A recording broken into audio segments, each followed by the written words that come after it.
새벽 기도회를 진행하면서 우리는 성도의 삶이라고 하는 큰 주제를 가지고 매일매일 말씀을 나누고 있습니다. 우리 첫째 날에는 하나님의 은혜를 드러내는 삶을 올 한 해 우리 목표로 삼자는 것, 그리고 또 둘째 날 그리스도 중심의 삶을 사는 것, 그리고 오늘 충성된 삶을 사는 것, 이것이 올 한 해 저와 여러분들의 신앙의 중요한 목표가 될 수 있기를 바랍니다. 교회가 오랜 세월 이런저런 어려움과 갈등 또는 분쟁을 겪게 되면 굉장히 힘들죠. 성도들의 신앙의 삶이 기쁘지 않고 영적 피로감을 느끼게 되고 지치게 되어 있습니다. 이건 예외 없는 일이죠. 그래서 교회가 평안하다, 교회가 하나님의 은혜 가운데서 참 하나님 주시는 이 평화를 누리고 있다라고 하는 것은 참 은혜이고 얼마나 감사한 일인지 모릅니다. 우리는 다 사실 죄인이죠. 우리는 다 문제가 많은 존재입니다. 그래서 교회 안에서 우리가 크고 작은 갈등이나 또 어려움들, 이런 것들을 사실 우리는 경험할 수밖에 없습니다. 그럼에도 불구하고 그리스도의 사랑 안에서 또 서로를 이해하고 용납하고 배려하고 격려하면서 우리의 연약함과 부족함을 서로 채우고 함께 믿음의 성장을 이루어가기에 힘쓴다, 애쓴다. 이것은 대단히 감사하고 아름다운 일입니다. 우리 선한교회가 하나님 앞에서 그런 교회가 되기를 소망합니다. 하나님께서 우리 교회를 그런 과정들을 통해서 믿음 안에서 세워가시고 또 하나님의 뜻하신 바를 이루어 가실 것이라고 저는 믿습니다. 오늘 우리가 이 말씀들을 살펴보면서 특별히 고린도 교회의 이 모습을 바라보면서 그들 가운데 참 부어주신 은혜가 크고 그들 가운데 있는 참 성령의 은사들이 참 많았는데도 불구하고 그들이 이런 분쟁으로 인해서 영적인 피로감을 경험하고 그러다 보니까 그냥 교회에 나와서 신앙생활하는 그냥 교회를 섬기는 일뿐만 문제가 되는 것이 아니라 그 삶의 모든 부분에서 그야말로 엉망진창이 되는 거예요. 우리가 신앙생활이라고 하는 것을 교회에 가서 교회에서 활동하는 것으로 이렇게 제한적으로 이해해서는 안 되죠. 신앙생활은 우리의 삶 전체를 가리키는 겁니다. 믿음으로 사는 것이 그리스도인의 삶, 성도의 삶이니까 그렇죠. 그러다 보니까 이 신앙생활 전체가 다 엉망진창이 되어버리는 거예요. 다 깨지고 마는 겁니다. 이렇게 이 사탄이 오늘날 이 교회를 공략하는 방법 중에 이 하나가 사실 교회의 평안을 깨는 거예요. 교회 안에 아주 사소한 갈등을 일으키면서 그 갈등이 점점 골이 깊어지게 만드는 거죠. 그래서 교회가 결국에는 깨어지고 분열되도록 하는 것, 이것이 사탄의 전략입니다. 교회를 허물려고 하는 것이죠.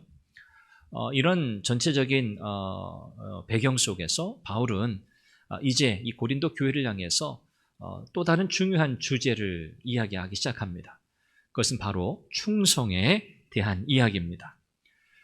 충성이라고 하는 단어 몰라서 문제가 아니죠. 우리가 이 충성이라는 단어의 의미는 다 알고 있습니다. 그런데 이 충성이라고 하는 것이 말로 다짐한다고 해서 즉각적으로 실천되는 게 아니에요. 신앙생활 전반이 그렇습니다만은 이 충성이라고 하는 것, 그래 내가 충성해야지 하고 그냥 바로 충성이라고 하는 것이 실행에 옮겨지지 않는다는 거죠. 절대적으로 하나님의 은혜가 있어야만 가능한 일입니다. 충성하고 싶어요. 충성을 하겠다. 우리가 그렇게 입으로도 고백해요. 그런데 여건과 상황이 맞지 않으면 하고 싶어도 못합니다.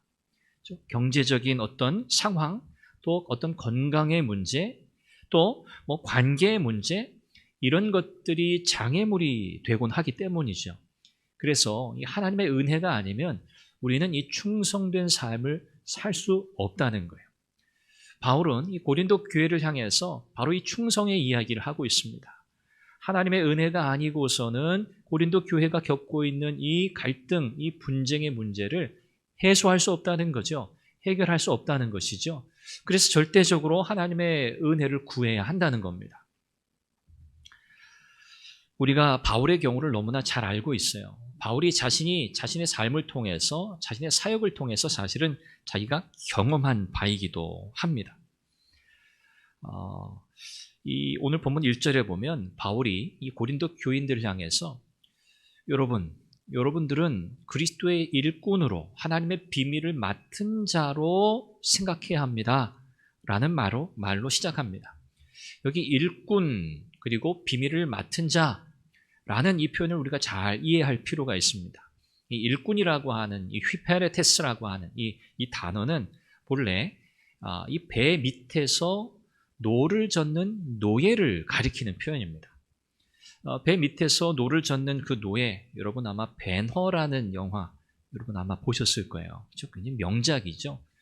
이 배너라고 하는 이 영화의 그 주인공이 이 배 밑에서 노를 젓는 이제 뭐 여러 가지 상황이 복잡하죠. 스토리가 있죠. 어쨌든 그가 그 밑에서 이 노를 젓는 그런 일을 또 하기도 하잖아요.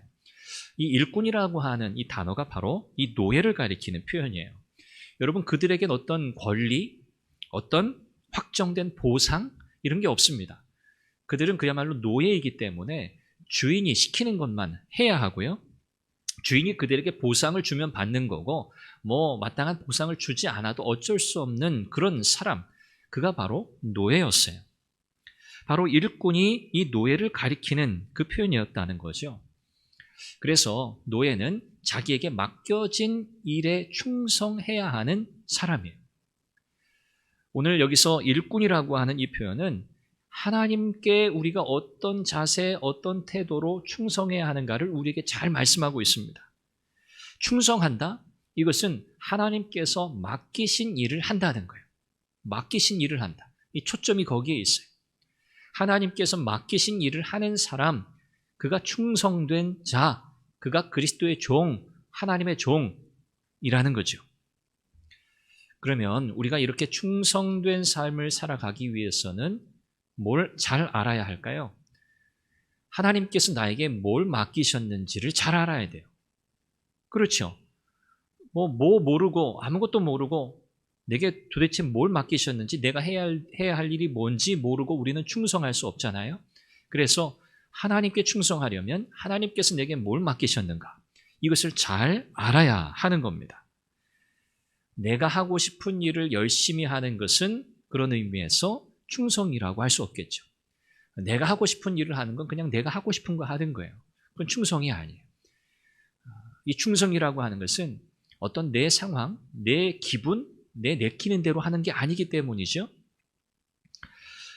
하나님께서 이 바울에게 이방인에게로 가서 복음을 전할 하나님의 계획을 가지고 계셨는데도 불구하고 바울은 어디로 계속 가려고 했나요? 북아시아로 계속 가려고 했죠. 몇 차례 하나님께서 그의 걸음을 옮기시려고 했는데 그는 여전히 그가 계획한 대로, 그가 원래 생각했던 대로 진행을 하려고 했어요.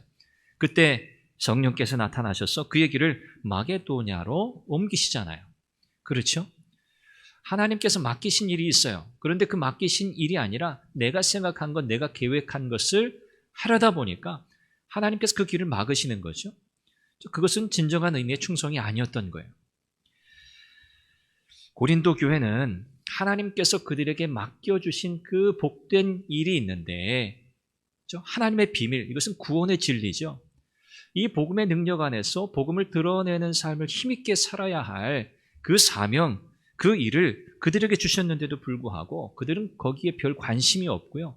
자꾸만 판단하는 일을 했어요. 여기 판단한다라고 하는 것은 우열을 가린다 그런 뜻입니다. 누가 더 나은가? 누가 더 열등한가? 우월감과 열등감, 이것을 교회 안에 조장하는 이 판단이라는 행위를 너무너무 하고 있다는 거예요.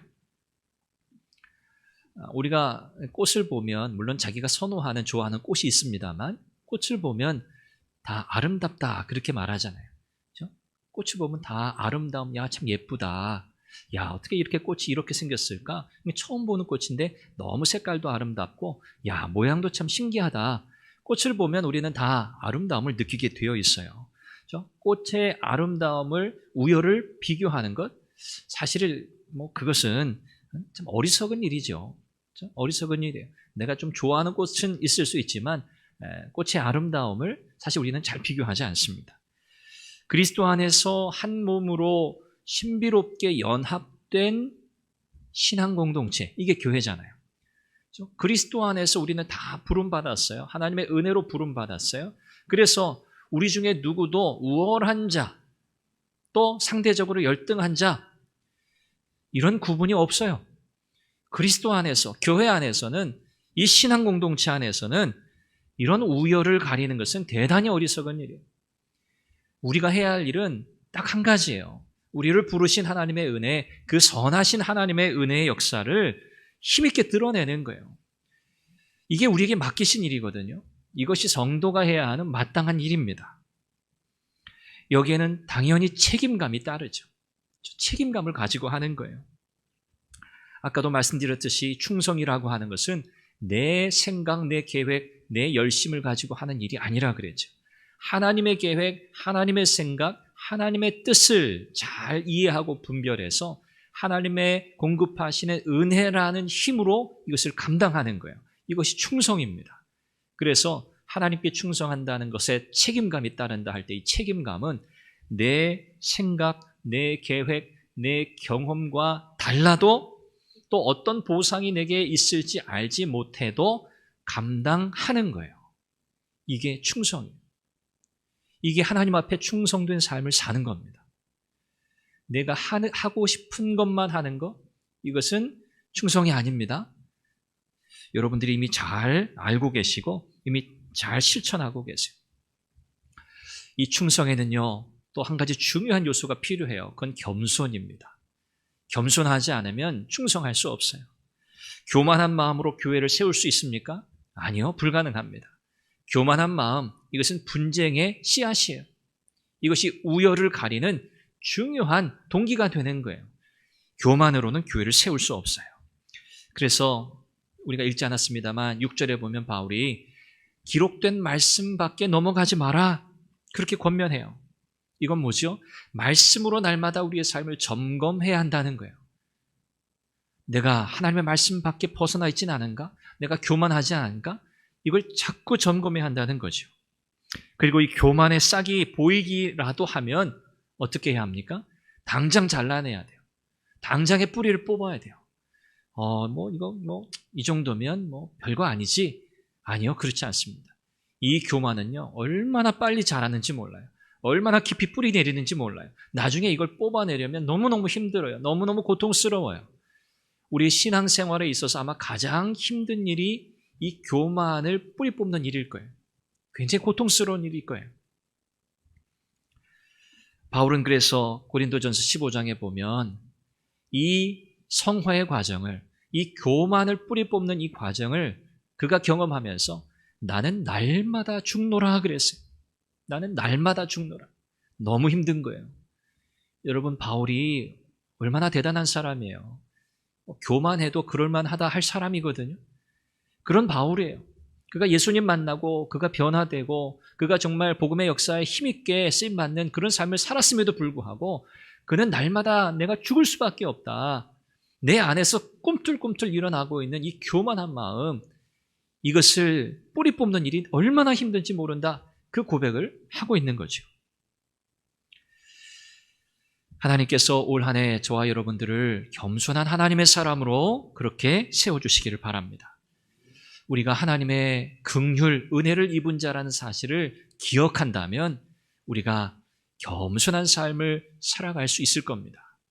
끊임없이 우리를 교만하게 만들고 우리 안에서 우열감을 가리도록 자꾸 판단하게 함으로 사탄이 교회를 분열시키고 이 신앙 공동체를 깨려고 하지만, 그러나 오늘 우리가 이 말씀 잘 기억하고 마음에 새기고, 그래, 하나님께서 나를 충성된 자로 부르셨지, 그분의 일을 내게 맡기셨지, 내 생각, 내 경험, 내 계획과 달라도 하나님 주시는 은혜로, 힘으로 내가 이 일들을 감당해야지, 이렇게 여러분 하나님 앞에 기도하면서 결심하면서 은혜를 도우며 나가실 때 하나님께서 올 한 해 우리를 충성된 삶을 사는 그리스도인으로, 성도로 인도하실 줄로 믿습니다. 여러분, 하나님의 은혜가 여러분의 삶 가운데 풍성하게 누려지는 복이 누려지시기를 주님의 이름으로 축원합니다. 기도하겠습니다. 기도의 제목을 드립니다. 하나님께서 내게 맡기신 일이 무엇인지 분명하게 깨닫게 하옵소서. 그리고 충성된 삶을 살아가게 하옵소서. 교회를 섬기는 일에 우열을 가리는 어리석은 자가 되지 않게 하시고 거룩한 전으로 함께 지어져 가게 하옵소서. 하나님의 말씀에서 벗어나지 않고 그 말씀으로 날마다 우리의 삶을 세워가는 겸손한 성도, 충성된 삶을 사는 성도가 되게 하옵소서. 이 제목으로 기도하시기를 바랍니다. 더불어서 교회를 위해서 기도해 주시고요. 나라와 민족을 위해서 기도해 주시고요. 여러분의 개인적인 기도의 제목을 가지고 하나님 앞에 간절히 기도하며 나아가시기를 바랍니다. 우리 주의 이름을 간절히 한번 부르고 통성으로 기도합니다.